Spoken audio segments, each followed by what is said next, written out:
بسم اللہ الرحمن الرحیم۔ مسلمان کے مسلمان پر کتنے حقوق ہیں؟ صحیح مسلم کی حدیث ہے 5651۔ حضرت ابو ہریرہ رضی اللہ عنہ سے روایت ہے کہ رسول اللہ صلی اللہ علیہ وآلہ وسلم نے فرمایا، مسلمان کے مسلمان پر 6 حق ہیں۔ پوچھا گیا، اللہ کے رسول وہ کون سے ہیں؟ آپ صلی اللہ علیہ وآلہ وسلم نے فرمایا، جب تم اس سے ملو تو اس کو سلام کرو، اور جب وہ تم کو دعوت دے تو قبول کرو، اور جب وہ تم سے نصیحت طلب کرے تو اس کو نصیحت کرو، اور جب اسے چھینک آئے اور الحمدللہ کہے تو اس کے لیے رحمت کی دعا کرو، جب وہ بیمار ہو جائے تو اس کی عیادت کرو، اور جب وہ فوت ہو جائے تو اس کے پیچھے جنازے میں جاؤ۔ آپ کے ساتھ جو حدیث بیان کی گئی ہے اس کی وضاحت کچھ اس طرح سے ہے کہ اسلام باہمی اخوت کا دین ہے، جیسا کہ قرآن پاک میں ارشاد ہے کہ مسلمان یعنی مومن بھائی بھائی ہیں۔ مسلمان کے ایک دوسرے پر کئی حقوق ہیں، جن میں سے یہ 6 بہت ہی اہم ہیں۔ حق المسلم کے الفاظ سے یہ بات ثابت ہوتی ہے کہ یہ چیزیں مسلمان کے ذمے مسلمان کا حق ہیں، کافر کا نہیں۔ اب ہر ایک کی علیحدہ علیحدہ تشریح کرتے ہیں۔ نمبر 1 پہ ہے سلام۔ سلام کے متعلق سب سے قوی بات یہ ہے کہ یہ اللہ تعالیٰ کا نام ہے۔ قرآن مجید میں اللہ تعالیٰ نے اپنے نام ذکر کرتے ہوئے فرمایا ہے، سورہ الحشر کی آیت نمبر 9 میں، وہ بادشاہ نہایت پاک، سلام، امن دینے والا، غالب ہے۔ عبداللہ بن مسعود رضی اللہ عنہ فرماتے ہیں کہ ہم جب رسول اللہ صلی اللہ علیہ وآلہ وسلم کے ساتھ نماز پڑھتے تو یوں کہتے، یعنی اللہ پر اس کے بندوں کی طرف سے سلام ہو، جبرائیل پر سلام ہو، میکائیل پر سلام ہو، فلاں پر سلام ہو۔ مسند احمد کی حدیث ہے یہ۔ جب نبی کریم صلی اللہ علیہ وآلہ وسلم نماز سے فارغ ہوئے تو ہماری طرف چہرہ پھیر کر فرمایا، اللہ پر سلام ہو مت کہو، کیونکہ اللہ خود سلام ہے۔ سلام کا معنی وہ ہستی جو ہر عیب اور نقص سے سالم ہے اور جو سب کو سلامتی دینے والا ہے، اور السلام علیکم کا معنی یہ ہوا کہ سلام یعنی اللہ تعالیٰ تم پر سایہ فگن رہے، تمہارا نگہبان اور محافظ رہے۔ جس طرح کہا جاتا ہے اللہ تعالیٰ تمہارے ساتھ ہو، اللہ تعالیٰ تمہارا ساتھی ہو۔ بعض کہتے ہیں بعض کہتے ہیں سلامت اللہ علیکم، تم پر اللہ کی سلامتی ہو۔ جب کوئی شخص دوسرے کو سلام کہتا ہے تو وہ اسے اس بات سے آگاہ کرتا ہے کہ تم میری طرف سے بے فکر ہو جاؤ، میں تمہیں کوئی نقصان نہیں پہنچاؤں گا، کیونکہ جو شخص اللہ سے اس کی سلامتی کی دعا کرتا ہے وہ خود تکلیف کیسے دے سکتا ہے؟ جب مسلمان سے ملے اسے سلام کہے، اس کا مطلب یہ نہیں کہ جدا ہوتے وقت سلام کی ضرورت نہیں، بلکہ رسول اللہ صلی اللہ علیہ وآلہ وسلم نے فرمایا، جب تم میں سے کوئی شخص مجلس میں پہنچے تو سلام کہے، اگر اس کا ارادہ بیٹھنے کا ہے تو بیٹھ جائے، پھر جب اٹھے تو سلام کہے، کیونکہ پہلے سلام کا حق دوسرے سے زیادہ نہیں ہے۔ یہ مسند احمد کی حدیث ہے۔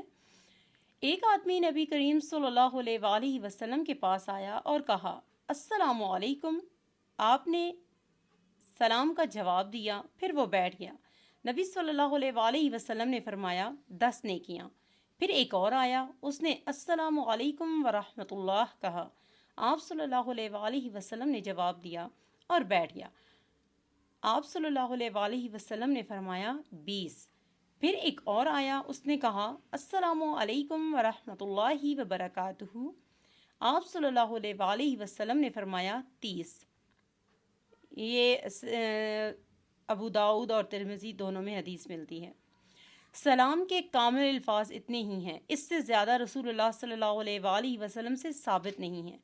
جیسے اکثر ہم سلام کرتے ہیں تو کہتے ہیں السلام علیکم ورحمۃ اللہ وبرکاتہ ومغفرتہ، تو اس طرح کے جو آگے الفاظ ادا کرنے ہیں وہ رسول اللہ صلی اللہ علیہ وآلہ وسلم سے ثابت نہیں ہیں۔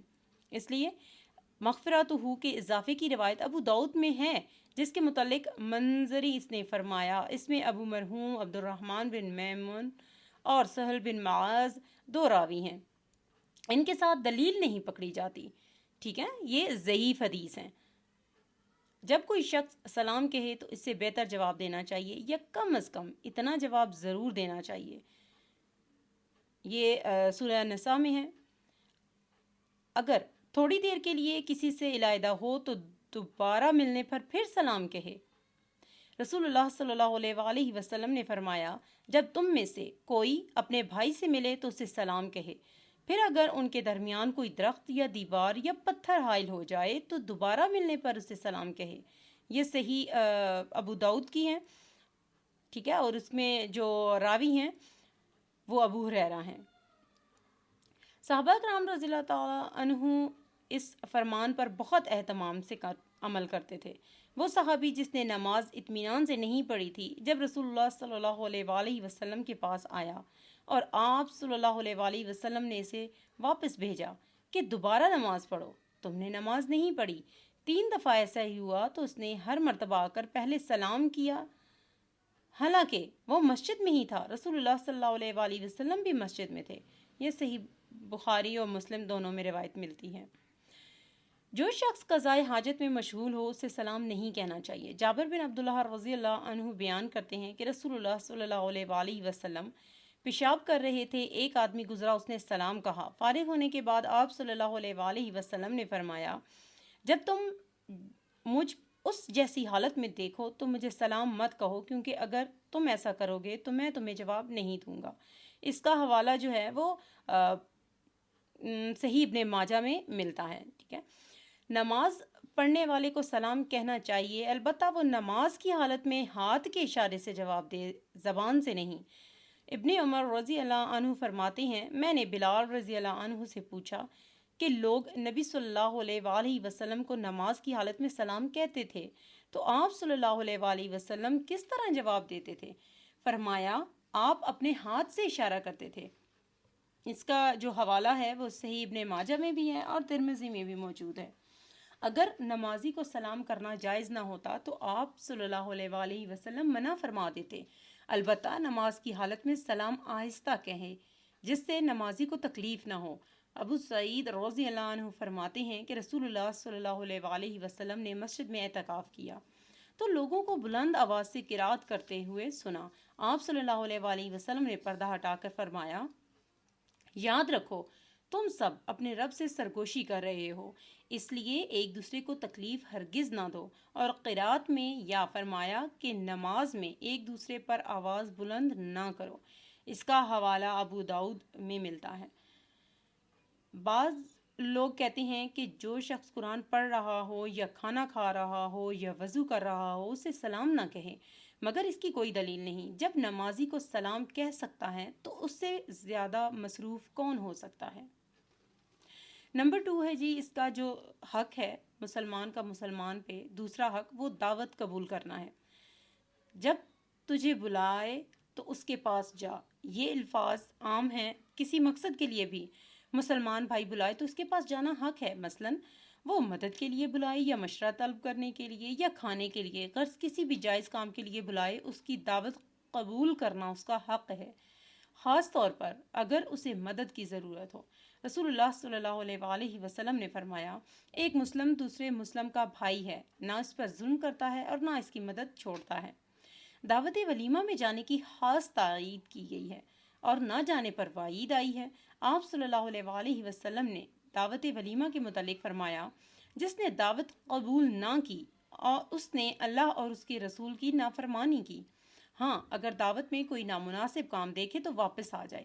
سیدہ عائشہ رضی اللہ عنہا فرماتی ہیں کہ ایک دفعہ میں نے ایک قالین خریدا جس پر تصویر بنی ہوئی تھی۔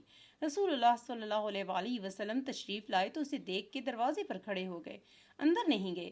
میں نے کہا، یا رسول اللہ صلی اللہ علیہ وآلہ وسلم، میں اللہ کی طرف اور اس کے رسول کی طرف توبہ کرتی ہوں، میں نے کیا گناہ کیا ہے؟ آپ صلی اللہ علیہ وآلہ وسلم نے فرمایا، اس قالین کا معاملہ ہے۔ میں نے عرض کیا، میں نے اسے آپ کے لیے خریدا ہے، آپ اس پر بیٹھیں گے اور تکیہ لگائیں گے؟ تو رسول اللہ صلی اللہ علیہ وآلہ وسلم نے فرمایا، ان تصویروں والوں کو قیامت کے دن عذاب دیا جائے گا، کہا جائے گا جو تم نے بنایا ہے اسے زندہ کرو، اور فرمایا جس گھر میں تصویریں ہوں فرشتے داخل نہیں ہوتے۔ یہ صحیح بخاری میں اس کو نقل کیا گیا ہے۔ عبداللہ بن مسعود رضی اللہ عنہ نے گھر میں تصویر دیکھی تو واپس چلے گئے۔ ابو ایوب انصاری رضی اللہ عنہ کو ابن عمر رضی اللہ عنہ عنہ نے دعوت دی وہ آئے تو گھر کی دیوار پہ پردہ پڑا ہوا تھا۔ دیکھا، عبداللہ بن عمر رضی اللہ عنہ نے کہا، عورتوں نے ہم سے زبردستی یہ کام کروا لیا ہے۔ انہوں نے فرمایا، کسی اور پر یہ خطرہ تو ممکن ہے، تمہارے متعلق یہ خطرہ نہ تھا۔ اللہ کی قسم میں تمہارا کھانا نہیں کھاؤں گا، چنانچہ واپس چلے گئے۔ یہ حدیث بھی صحیح بخاری میں ملتی ہے۔ اگر پہلے سے معلوم ہو کہ وہاں اللہ کی نافرمانی ہوگی تو دعوت قبول کرنا لازم نہیں۔ سورہ ہود میں ہے، اور ان لوگوں کی طرف مائل نہ ہو جاؤ جنہوں نے ظلم کیا ورنہ تمہیں آگ چھوئے گی۔ ہاں، اگر ایسی جگہ جا کر امر بالمعروف اور نہی عن المنکر کی طاقت رکھتا ہو تو ضرور جائے۔ اللہ تعالیٰ نے فرمایا، تم میں ایک جماعت ہونی چاہیے جو خیر کی دعوت دیں، نیکی کا حکم دیں اور برائی سے منع کریں۔ یہ سورہ ال عمران کی آیت نمبر 104 ہے۔ نمبر 3 پہ ہے خیر خواہی۔ مسلمان بھائیوں کے خیر خواہی ہر حال میں ہی ضروری ہے۔ ترمذی میں حضرت ابو ہریرہ رضی اللہ عنہ سے روایت ہے کہ مومن کے یہی 6 حق بیان کیے گئے ہیں، اور خیر خواہی کے متعلق فرمایا ہے، وہ حاضر ہو یا غائب اس کی خیر خواہی کرے۔ یعنی حاضر ہے تو اس کی جھوٹی تعریف، چاپلوسی اور منافقت نہ کریں، غلط مشورہ نہ دیں اور نہ ہی دھوکہ دیں۔ اگر غائب ہے تو اس کی غیبت نہ کرے، چغلی نہ کھائے، بدخواہی نہ کرے، غرض ہر حال میں اس کی بھلائی کی فکر کرے۔ اس سے معلوم ہوتا ہے کہ اگر کوئی مسلمان بھائی مشورہ پوچھے تو اس وقت اسے درست مشورہ دینے اور اس کی خیر خواہی کرنے کی اہمیت مزید بڑھ جاتی ہے۔ 3 حقوق بیان کیے گئے ہیں، اور چوتھا حق ہے مسلمان کا ایک مسلمان پہ چھینک پر الحمدللہ کہنے کا جواب۔ چھینک کے متعلق رسول اللہ صلی اللہ علیہ وآلہ وسلم نے فرمایا، جب تم میں سے کسی کو چھینک آئے تو الحمدللہ کہے، اس کا بھائی یا ساتھی اسے یرحمک اللہ کہے۔ جب وہ یرحمک اللہ کہے تو یہ کہے، یہدیکم اللہ ویصلح بالکم، اللہ تمہیں ہدایت دے اور تمہاری حالت درست کرے۔ یہ صحیح بخاری کی حدیث ہے۔ چھینک آنے پہ کم از کم الحمدللہ کہنا واجب ہے، اگر اس کے ساتھ علی کل حال پڑھا جائے تو بہتر ہے۔ ترمذی میں ابو ایوب رضی اللہ عنہ سے روایت ہے کہ رسول اللہ صلی اللہ علیہ وآلہ وسلم نے فرمایا، جب تم میں سے کسی کو چھینک آئے تو یوں کہے، الحمدللہ علی کل حال۔ عبداللہ بن مسعود رضی اللہ عنہ سے روایت ہے کہ جب تم میں سے کسی کو چھینک آئے تو وہ یہ کہے، الحمدللہ رب العالمین۔ جواب دینے والا کہے، یرحمک اللہ، اور وہ خود کہے، یغفر اللہ لی ولکم۔ اور حضرت علی رضی اللہ تعالیٰ عنہ سے قول ہے کہ جو شخص چھینک سن کے کہے، الحمدللہ رب العالمین علی کل حال ما کان، اسے کبھی داڑھ اور کان کا درد نہیں ہوگا۔ رافع بن رافع رضی اللہ عنہ فرماتے ہیں کہ میں نے رسول اللہ صلی اللہ علیہ وآلہ وسلم کے پیچھے نماز پڑھی، مجھے چھینک آئی تو میں نے کہا، الحمدللہ حمدن کثیرن طیبن مبارکن فیہ مبارکن علیہ کما یحب ربنا ویرضا۔ ہر قسم کی تعریف اللہ کے لیے ہے، تعریف بہت زیادہ پاکیزہ جس میں برکت کی گئی ہے، جس پر برکت نازل کی گئی ہے، جس طرح ہمارا رب محبت کرتا ہے اور پسند کرتا ہے۔ جب رسول اللہ صلی اللہ علیہ وآلہ وسلم نماز سے فارغ ہوئے تو فرمایا، نماز میں یہ الفاظ کس نے کہے؟ 3 دفعہ پوچھا۔ میں نے عرض کیا، میں نے کہے۔ آپ صلی اللہ علیہ وآلہ وسلم نے فرمایا، اس ذات کی قسم جس کے ہاتھ میں میری جان ہے، 30 سے زیادہ فرشتے اس کی طرف جلدی سے بڑھے کہ ان میں سے کون سے اسے لے کر جائے گا۔ یہ صحیح ابو داؤد کی حدیث ہے۔ اس سے معلوم ہوا کہ چھینک آنے پہ یہ الفاظ کہیں تو اور زیادہ ثواب ہے۔ نماز میں چھینک آنے پر بھی الحمدللہ ضرور کہنا چاہیے، البتہ نماز کے دوران کسی دوسرے کو جواب دینا جائز نہیں، کیونکہ یہ دوسرے آدمی سے خطاب ہے، اور رسول اللہ صلی اللہ علیہ وآلہ وسلم نے فرمایا، نماز میں لوگوں کے کلام سے کوئی چیز درست نہیں، وہ تو صرف تسبیح، تکبیر اور قرآن کی قرات ہے۔ جو شخص چھینک آنے پر الحمدللہ نہ کہے اسے یرحمک اللہ نہیں کہنا چاہیے، صحیح بخاری کی حدیث ہے یہ۔ غیر مسلم اگر چھینک آنے پر الحمدللہ کہے تو اسے یرحمک اللہ نہیں کہنا چاہیے۔ ابو موسیٰ رضی اللہ عنہ سے روایت ہے کہ یہودی رسول اللہ صلی اللہ علیہ وآلہ وسلم کے پاس چھینکتے اور امید کرتے کہ آپ صلی اللہ علیہ وآلہ وسلم انہیں یرحمک اللہ کہیں گے، مگر آپ انہیں یہی کہتے یہدیکم اللہ و یصلح بالکم۔ ابو ہریرہ رضی اللہ تعالیٰ عنہ سے روایت ہے کہ رسول اللہ صلی اللہ علیہ وآلہ وسلم نے فرمایا، اپنے بھائی کو 3 دفعہ یرحمک اللہ کہو، اگر اس سے زیادہ ہو تو زکام ہے۔ ابو ہریرہ رضی اللہ عنہ فرماتے ہیں کہ رسول اللہ صلی اللہ علیہ وآلہ وسلم کو چھینک آتی تو اپنے منہ پر اپنا ہاتھ یا کوئی کپڑا رکھ لیتے اور چھینکتے وقت اپنی آواز کو پست رکھتے۔ یہ ابو داؤد میں اور ترمذی دونوں میں حدیث ملتی ہے۔ چھینک آنے پر الحمدللہ کہنے کی وجہ یہ ہے کہ چھینک سے دماغ میں رکے ہوئے فضلات و بخارات خارج ہو جاتے ہیں اور دماغ کی رگوں اور پٹھوں کی رکاوٹیں دور ہو جاتی ہیں، جس سے انسان بہت سی خوفناک بیماریوں سے محفوظ ہو جاتا ہے۔ ابو ہریرہ رضی اللہ عنہ سے روایت ہے کہ رسول اللہ صلی اللہ علیہ وآلہ وسلم نے فرمایا، اللہ تعالیٰ چھینک کو پسند کرتا ہے اور جمائی کو ناپسند کرتا ہے۔ جب تم میں سے کسی کو چھینک آئے اور وہ الحمدللہ کہے تو ہر اس مسلمان پر جو اسے سنے حق ہے کہ اسے یرحمک اللہ کہے، اور جمائی شیطان سے ہے۔ جب تم میں سے کسی کو جمائی آئے جس قدر ہو سکے اسے روکے، کیونکہ جب وہ ہاں کہتا ہے تو شیطان اس سے ہنستا ہے۔ صحیح مسلم میں جو ہے وہ یہ ہے کہ جب تم میں سے کسی کو جمائی آئے تو وہ اپنا ہاتھ اپنے منہ پہ رکھ لے۔ مسلمان کی بیمار پرسی، یہ مسلمان کا مسلمان پہ 5واں حق ہے جو کہ واجب ہے۔ امام بخاری رحمۃ اللہ علیہ نے اسپیشل ایک باب رکھا ہے، ٹھیک ہے، اس بیمار پرسی پہ۔ اس میں بہت سی جو ہیں حدیث کو نقل کیا گیا ہے۔ کفار کی تعلیم سے متاثر ڈاکٹر کو زیادہ سے زیادہ کوشش یہی ہوتی ہے کہ مریض کو کسی سے ملنے نہ دیا جائے، حالانکہ بیمار کو دوستوں کے ملنے سے دلی راحت حاصل ہوتی ہے جو دل کو تقویت کا باعث ہوتی ہے، جس سے بیماری کو ختم کرنے میں مدد ملتی ہے۔ اس میں کیا بتایا گیا ہے کہ کفار کی جو تعلیم ہوتی ہے وہ یہ ہے کہ اکیلا کر دیتے ہیں مریض کو، لیکن ایسا نہیں ہونا چاہیے۔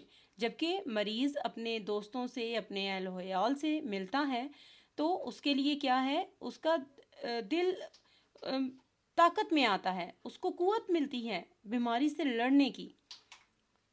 ان کے دیکھے سے جو آتی ہے منہ پہ رونق، وہ سمجھتے ہیں کہ بیمار کا حال اچھا ہے۔ کم از کم اتنی دیر بیمار کی توجہ اپنی بیماری سے کم ہو جاتی ہے جتنی دیر وہ ملنے کے لیے آنے والے کے ساتھ مشغول رہتا ہے۔ بیمار پرسی کرنے سے مریض کی ضرورت کا علم ہوتا ہے، مثلاً اسے کسی طبیب کے پاس لے جانے کی ضرورت ہو یا کسی دوا کی ضرورت ہو یا گھر کے اخراجات کی کمی کا مسئلہ ہو۔ بیمار پرسی ہی سے ہی ضرورت کا علم ہونے پر ایک مسلمان بھائی کی مدد کی جا سکتی ہے۔ بعض اوقات بیمار پرسی کرنے والا خود طبیب ہوتا ہے یا اس بیماری میں مبتلا رہ چکا ہوتا ہے، وہ بہترین مشورہ بھی دے سکتا ہے۔ بیمار پرسی کے لیے آنے والوں کو دعا اور کتاب السنت کے الفاظ پر مشتمل دم سے مریض کو صحت ہو سکتی ہے۔ رسول اللہ صلی اللہ علیہ وآلہ وسلم نے فرمایا، کوئی مسلمان کسی مسلمان کی بیمار پرسی کرے اور 7 مرتبہ یہ کہے تو اسے عافیت دی جاتی ہے، سوائے اس کے کہ اس کی موت کا وقت آن پہنچا ہو۔ میں اللہ تعالیٰ سے سوال کرتا ہوں جو عظمت والا ہے، عرش عظیم کا رب ہے، کہ تجھے شفا دے۔ یہ صحیح حدیث ہے۔ بیمار پرسی کرنے والے کو چاہیے کہ مریض کو حوصلہ دلائے اور بیماری کا ثواب ذکر کر کے اس کی ہمت بندھائے۔ رسول اللہ صلی اللہ علیہ وآلہ وسلم جب کسی بیمار کی عیادت کے لیے جاتے تو فرماتے، لا باس طہور انشاءاللہ، کوئی حرج نہیں، اگر اللہ نے چاہا تو یہ بیماری پاک کرنے والی ہے۔ یہ صحیح بخاری میں نقل کی گئی ہے حدیث۔ حضرت عائشہ رضی اللہ عنہا فرماتی ہیں کہ رسول اللہ صلی اللہ علیہ وآلہ وسلم جب کسی مریض کے پاس جاتے یا اسے آپ کے پاس لایا جاتا تو آپ صلی اللہ علیہ وآلہ وسلم فرماتے، لے جا بیماری کو اے لوگوں کے پروردگار اور شفا دے، اور تو ہی شفا دینے والا ہے، تیری شفا کے علاوہ کوئی شفا نہیں، ایسی شفا جو کوئی بیماری نہ چھوڑے۔ صحیح مسلم میں ہے کہ آپ اس پر اپنا دایاں ہاتھ پھیرتے اور یہ دعا پڑھتے،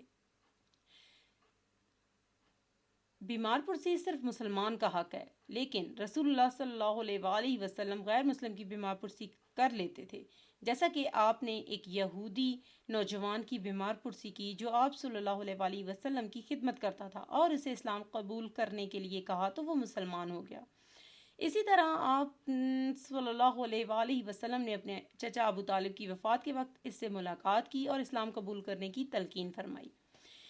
ابن ماجہ میں انس رضی اللہ عنہ سے روایت ہے کہ نبی کریم صلی اللہ علیہ وسلم بیمار پرسی نہیں کرتے تھے مگر 3 راتوں کے بعد، مگر یہ روایت موضوع ہے، اس میں راوی جو ہیں وہ بن علی متروک ہیں، اس لیے جتنی جلدی ہو سکے بیمار پرسی کرنی چاہیے۔ فرمان الہی ہے، نیکیوں میں سبقت کرو، فاستبقوا الخیرات، سورہ مائدہ میں ہے۔ ترمذی میں علی رضی اللہ عنہ سے روایت ہے کہ رسول اللہ صلی اللہ علیہ وسلم نے فرمایا، کوئی مسلمان کسی دوسرے مسلمان کی بیمار پرسی صبح کے وقت کرے تو شام تک 70,000 فرشتے اس پہ صلاح بھیجتے رہتے ہیں، اور اگر پچھلے پہر کرے تو صبح تک 70,000 فرشتے اس پہ صلاح بھیجتے رہتے ہیں اور جنت میں اس کے لیے ایک باغ لگ جاتا ہے۔ یہ صحیح ترمذی کی حدیث ہے۔ بیمار پرسی کا مقصد بیمار کو راحت پہنچانا ہے، اور ظاہر ہے کہ دیر تک بیٹھنے سے اور ہجوم کرنے سے اسے تکلیف ہوگی، اس لیے بیمار پرسی کا ایک ادب یہ بھی ہے کہ اس کے پاس زیادہ دیر نہ بیٹھیں۔ اب ہمارے پاس آتا ہے چھٹا اور آخری حق، جو کہ ہے جنازے کے ساتھ جانا۔ اس میں ہے کہ مسلمان واقف ہو یا نا واقف ہو، اس کے جنازے کے ساتھ جانا اس کا حق ہے۔ حدیث میں اس کا بہت ہی زیادہ اجر آیا ہے۔ جنازے کے ساتھ جاتے ہوئے کلمہ شہادت یا کوئی اور ذکر بلند آواز سے پڑھنا، جس طرح لوگوں میں آج کل رائج ہے، رسول اللہ صلی اللہ علیہ وسلم اور صحابہ کرام سے ثابت نہیں ہے۔ Please subscribe our channel, do like and share. جزاکم اللہ خیرن کثیرا۔ اپنا بہت سا خیال رکھیے گا، ملتے ہیں نیکسٹ ویڈیو میں۔